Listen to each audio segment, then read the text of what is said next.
Hello and welcome to this week's edition of WCS Sports Connection Game Day. I'm your co-host, Jeremy Qualls, and with me as always, my co-host, Tate Mathews, back from assignment from last week. Glad to have you back, Tate.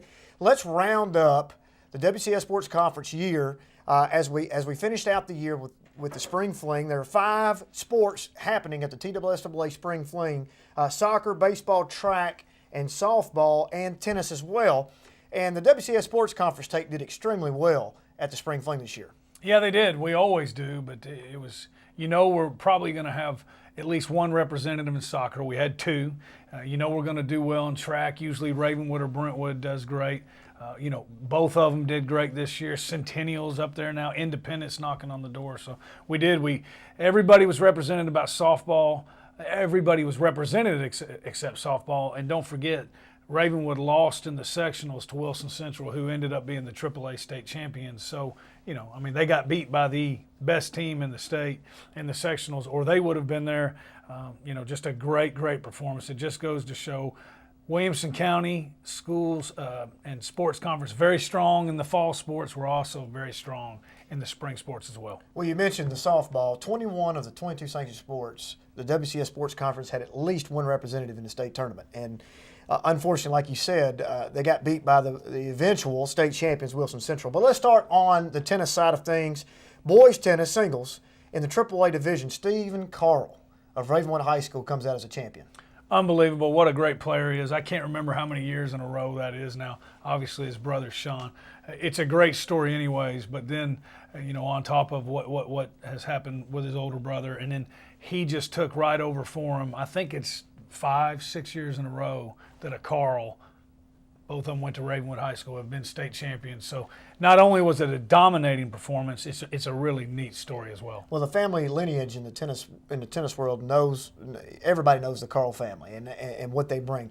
So in that same vein, the Ravenwood tennis lineage is continuing to thrive. On the girls' side of things, on the girls' singles, the state champion this year, Summer Henry, a freshman from Brentwood, which is across the way from Ravenwood, but the Ravenwood girls end up winning the AAA state championship for the 6th time, and that tradition looks to continue to go on. Yeah, I think I think we can start calling that a dynasty. Is that worthy of dynasty status? That's a good word. But on the single side of things, Summer Henry from Brentwood, a freshman. What do we expect for her? I mean, can she be a four-peat here? You would think, but then you see, there always seems to be a big-time player, either in the boys or the girls, it's a freshman that win it. So you would think so, but there's another one. I don't know where that young lady is. Might be at Ravenwood or Brentwood, but there's another one coming up right behind her. So you would think so, but it won't be easy, guaranteed. Well, in the tennis side of things, we had 3 state champions that went with a total of 12 state championships in the Spring Fling from the WCS Sports Conference. Once again, the boys, Sean Carl winning the singles. Girls from Brentwood, Summer Henry winning the girls singles, and then in the girls team event, Ravenwood brings home the gold there. Moving on into soccer, we had 2 teams represented in the Spring Fling, Ravenwood and Brentwood. Yeah, and those 2 have just battled it out the past few years. Now remember, Franklin was the 2-time defending state champion coming into this year. They've lost, I think they lost 14 seniors, that's just unbelievable to me on a soccer team. So those 2 have battled it out every year for the past few years. This year was no difference for both of them to make it. It just goes to show we have such a strong soccer conference here in this county, and for both of them to make it, and both had a chance. Ravenwood actually, I think, went 1 round farther, but again, those are really the same kids growing up, and then they end up going to different middle schools and high schools, but the same town. It's just amazing. Well, we keep seeing a common theme throughout the entire sports year of the WCS Sports Conference. We take for granted how good our district is. We see these teams go through the gauntlet. We're thinking they're just okay. Then all of a sudden we're in a state championship game, or we're knocking on the door. And as you see here, we've put 2 in from the district that play each other at probably a minimum of 3, maybe even 4 times a year to get into that. And it's just a common thing that we see, that if we can make it out of the district, any team that makes it out of the district has a great chance of winning it all. Oh, yeah, they do. And you can't take for granted what Mike Purcell has done there. He's been the coach there for 20 years now, and a couple years ago they had a little bit of a down year for Brentwood standards. Maybe when they opened up Ravenwood High School 10, 12 years ago, but you talk about consistency. They're big on programs and sustainability over at Brentwood High. That guy might have the most consistent program of all of them. He's going to win 12 to 15 games a year, which in soccer, that's really good. Well, unfortunately, both teams were eliminated in the early rounds of it, but congratulations on the year that they had of getting there and participating in the state championships. Baseball, we had Ravenwood go through. Teddy Craig's club right now going into the spring fling, looking pretty good, poised to possibly win it all. Unfortunately, the draw came out. Had Houston and Farragut in the same bracket, right. Which between the three of them, that's the three best teams in the state in AAA level.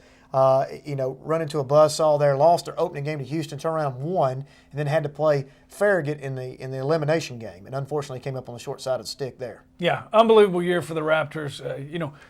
You're going to have to play them all, or not all, but you're going to have to play at least one of those two if you're going to win it all. So Coach Craig and Bryce Denton and the Raptors, they're not the type to complain about a draw, but they did. They got the worst possible draw they could have gotten.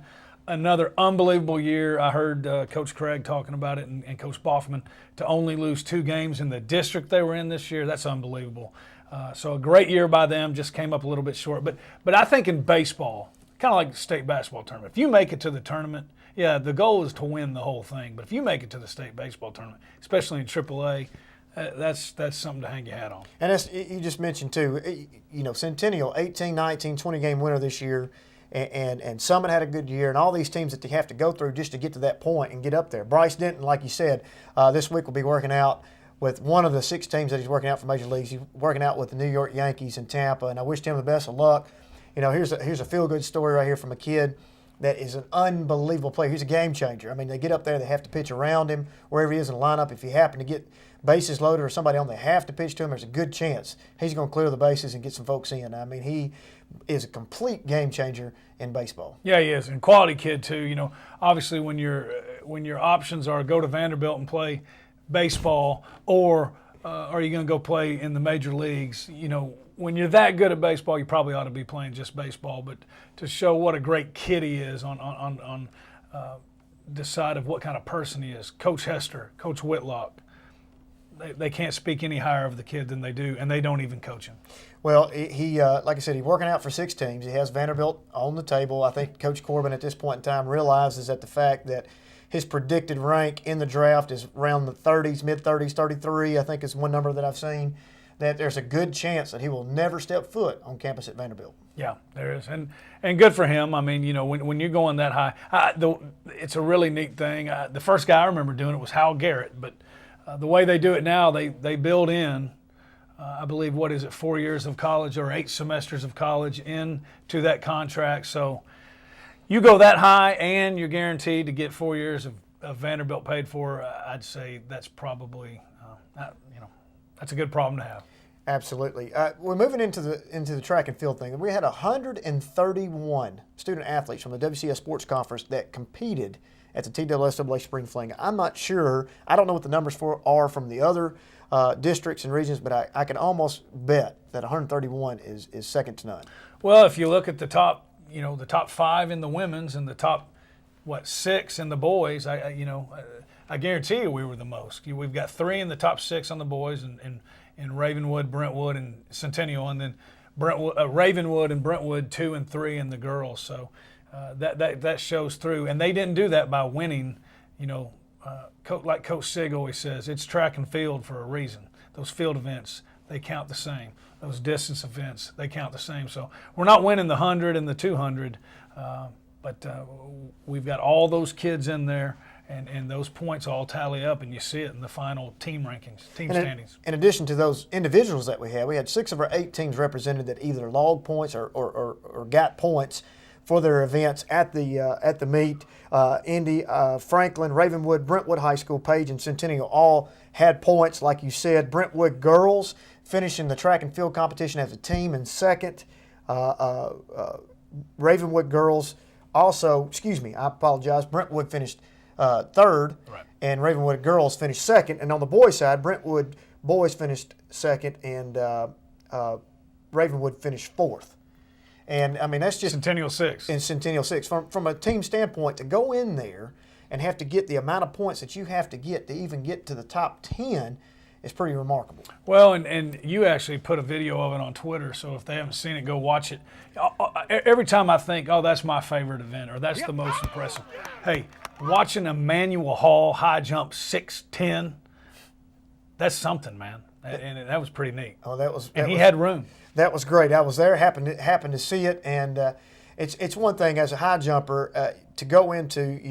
You look at several things. You look at how your form obviously gets you a few inches. Okay, then your body composition. 150, 165 pounds is perfect. He's 195, and then obviously the taller you are, the more that you can get there as well. As on top of athleticism, he combined all of those. To take 195 pounds to jump 6 feet 10 inches, right, to break the WCS Sports Conference record, Centennial record, and probably will hold for a long time. It was pretty amazing to see him and the kid from Southwind duel it out all the way. The kid from Southwind probably weighed 165, 170 pounds, long and lanky and athletic. I'm not sure exactly what he's going to do in his future. Probably has a track and field in his future for college. But here you're sitting there, a wide receiver from Missouri in the SEC, and to be able to do exactly what you're talking about was pretty amazing. It was very amazing. And like you just mentioned, he's going to go play wide receiver for Missouri.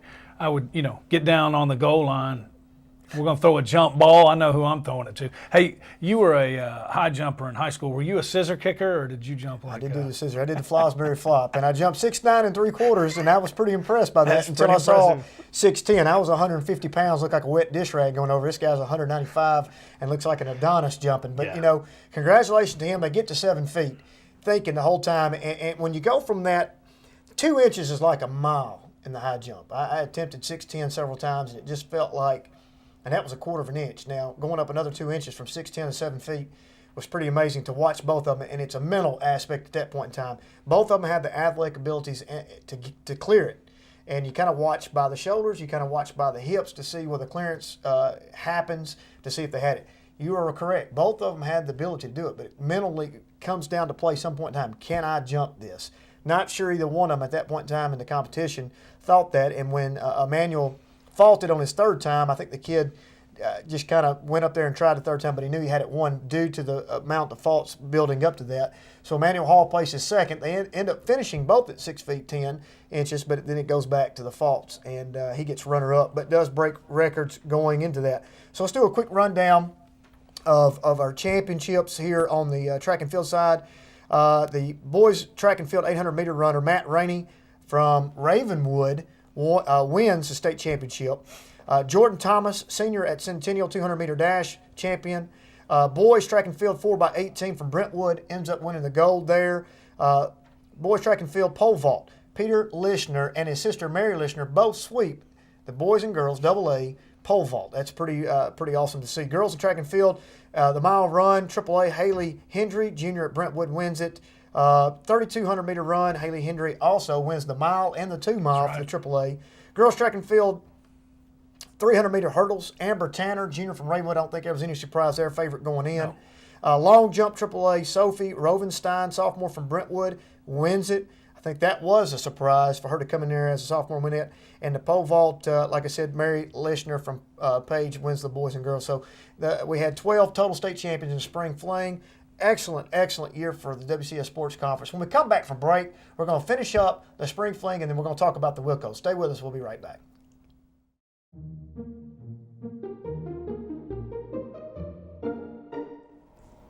Cows by Gail Bunton Haddock.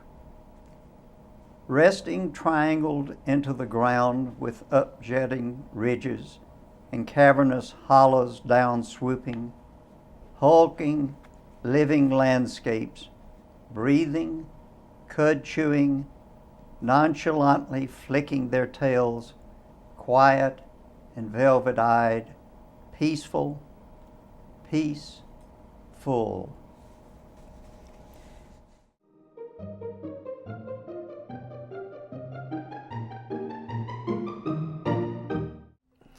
Welcome back to WCS Sports Connection. GameDay Tate.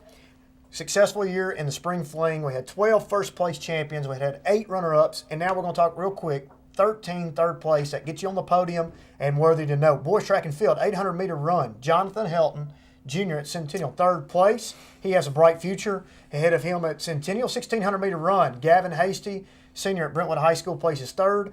Drew Williams of 300-meter hurdles, senior at Ravenwood, places 3rd as well. 4x4 meter relay team at Brentwood High School has a 3rd place finish. Colin Lamb, sophomore at Page, for the 2-mile run. Rachel Jancy, pentathlon at Brentwood High School. She's a senior, places 3rd. We know what a tough event that is to even get on the podium, much less place 3rd. Amelia Theising, junior at Centennial, 400-meter dash, places 3rd. 1,600-meter run, Olivia Hetherington, freshman at Ravenwood. Future is bright for her. 100-meter hurdles, Amber Tanner, junior at Ravenwood. I think that probably, if you ask Amber, would probably upset her a little bit. I think she's been dealing with a little bit of nagging injuries, but probably the favorite going into next year to win every event that she'll be in. In the 4x8 relay, AAA, Brentwood High School also places 3rd on the girls' side. Long jump, Rachel Jancy, once again, senior at Brentwood High School, wins the long jump in the singles event. And in the team rankings, Ravenwood finishes in 3rd place, and pole vault, Gigi Maddox, freshman at Page High School. So that pole vaulting at Page must be pretty stout. Oh yeah, and you know, to have 3 people place, 2 of them win it. That's out of a school that size. You're right. They've got the pole vault department in good hands over off Arno Road. They have the corner in that event for sure. Yeah. So that rounds us up on the spring fling roundup. What a successful year we had. Once again, we had 12 state champions. We can't ask, I mean, that's just knocking on the door. And both boys and girls track and field, I mean, we could have had a good, clean sweep of the spring fling this year. Yeah, we could. And the neat thing is we've got a lot of underclassmen in all those teams and also in the 2 soccer that we talked about. And you know baseball is going to be there. So we're going to be well represented again. And it's just been fun to watch all these teams compete, and we are a well-rounded sports conference, no doubt. Which brings up the Directors' Cup. Going into the Wilkos, which was on a Thursday night, the Spring Fling Championships on a Friday, Brentwood had led in the Directors' Cup all year long. In the way the Directors' Cup, we had a rubric form with point values to where your team finished in the district. First place got X amount of points, second place, and so forth.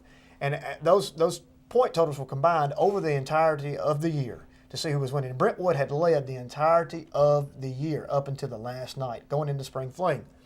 And it came down to the track and field events to see who was going to win the Directors' Cup for the Division I side, the Big Six. And I couldn't have scripted a better finish.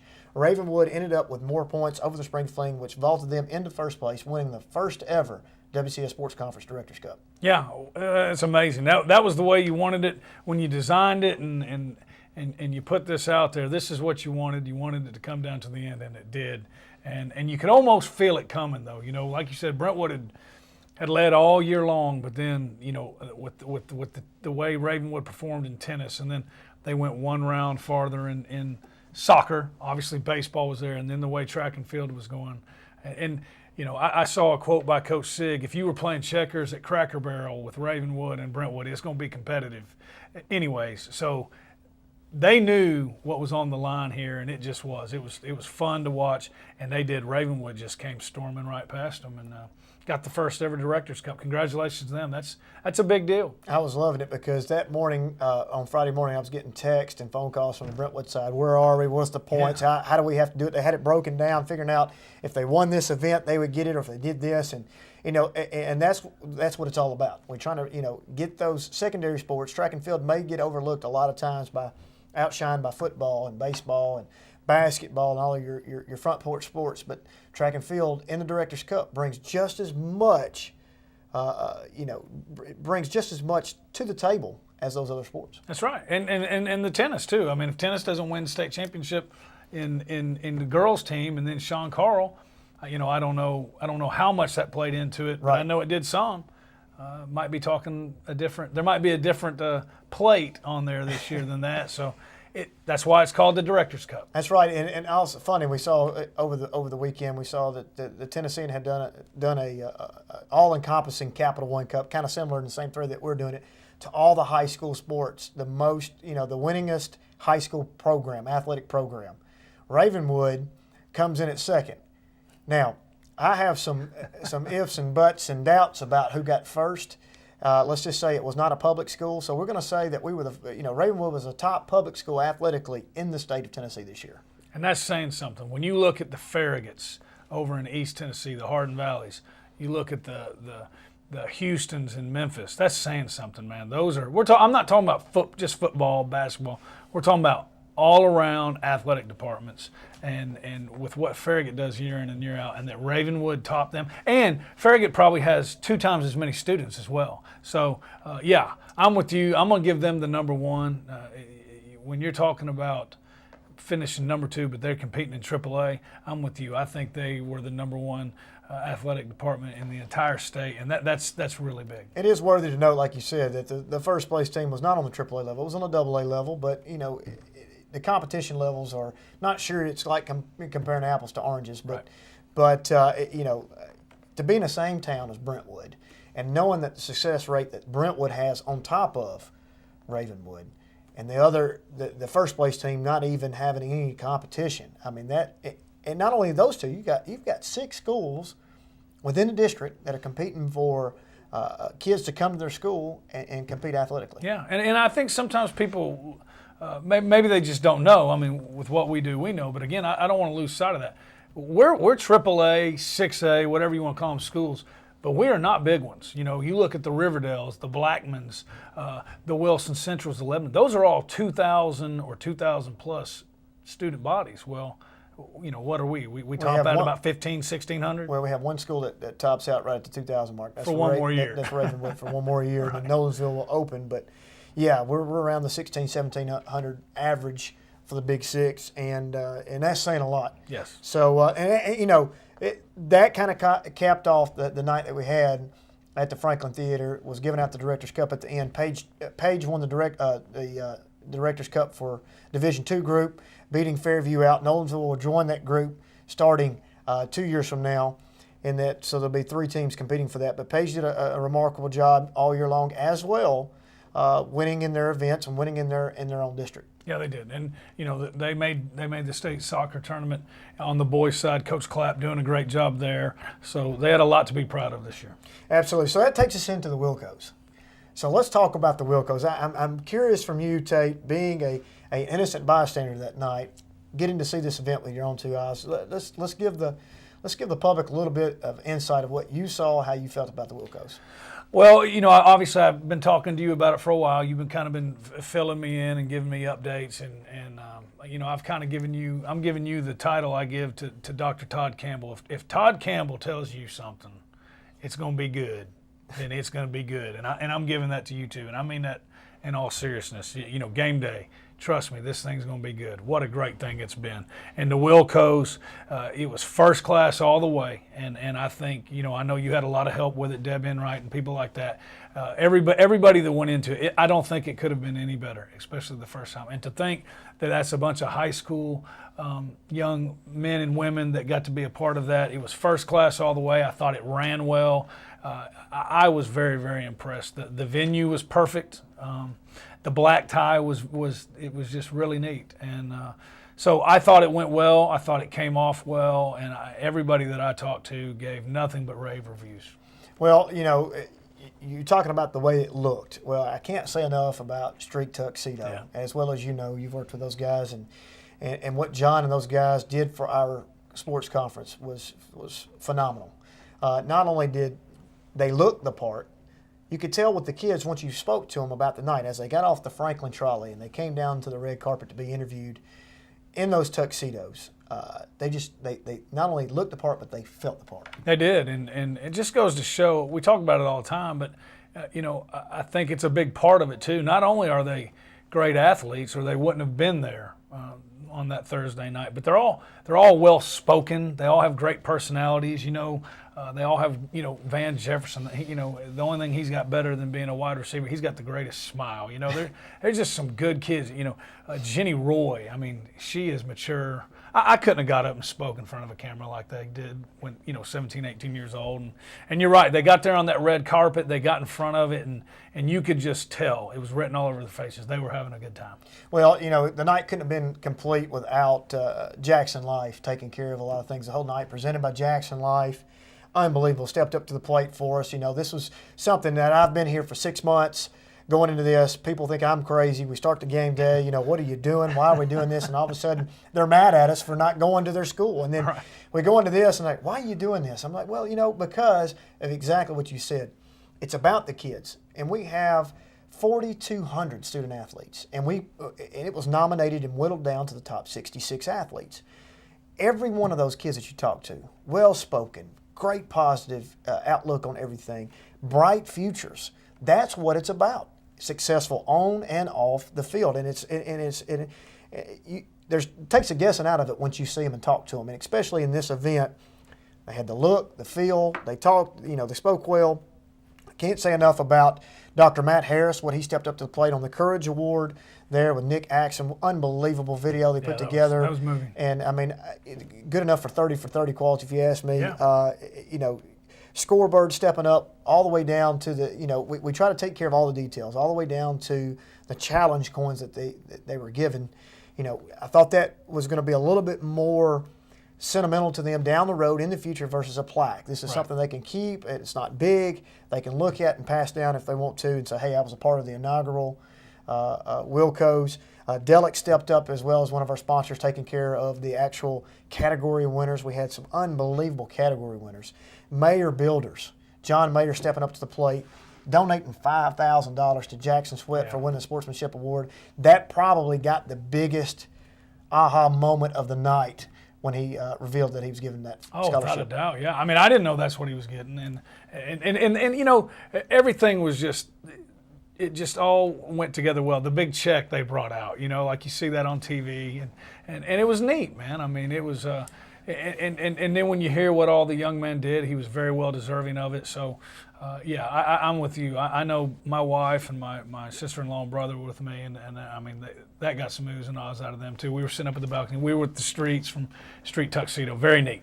Well, and I can't say enough. And here we are. We're actually giving each other compliments on air. Couldn't have been done without you, Mathews Team Sports, and Adidas. That capped the night off. Each kid got a swag bag from Adidas full of gear from Mathews Team Sports and Jackson Life and everything. And I think that added to the event. They all got that. It was just, it was overall, I couldn't have been more pleased. Hope Hines, who was our MC for the night, I thought he did a good job. Very humble, down-to-earth guy, very funny guy. And Virgil Herring also delivering the speech at the end, the motivational speech. Real quick, before we go off air, the coaches of the year. You get 3 coaches up there. You got one that has not lost a district region football game in 2 years and took the state championship down to the wire. You've got a volleyball coach that won 61 games in a row, 4th in the country ranking-wise, 10 state championships. And then you got a guy that broke the 31-year drought of taking Brentwood High School boys basketball in the state championships. That's just a perfect example of what we had all night long in every category. Our male and female athlete of the year, same way. I'm going to make this quick. And here's the neatest thing, and I hope something comes out of this. Will Hester, Barbara Campbell, Dennis King. Barbara Campbell and Dennis King both taught, and Dennis King actually coached Will Hester. And now he goes to college, comes back, he's getting the coaching, he's back in this county, giving back. I think that was the neatest thing of all of it. You could tell Coach King and Coach Campbell were very, very proud of Will. That was neat, very neat. Well, thank you for all your comments. I look forward to growing the Wilkos. Game day next year is going to be bigger and better than ever. Peter Vaquet, Spring Tree Media. What can we say about Peter? He won the Sponsor of the Year, and it wasn't even a contest. He should have won it. Yep, absolutely. And he's looking forward to this venture of us going off to bigger and better things for Game Day next year. So we look forward to it. Thank you so much for joining us today. And that's a wrap up for the WCS Sports Conference for this year of 2014-15. We'll see you next time.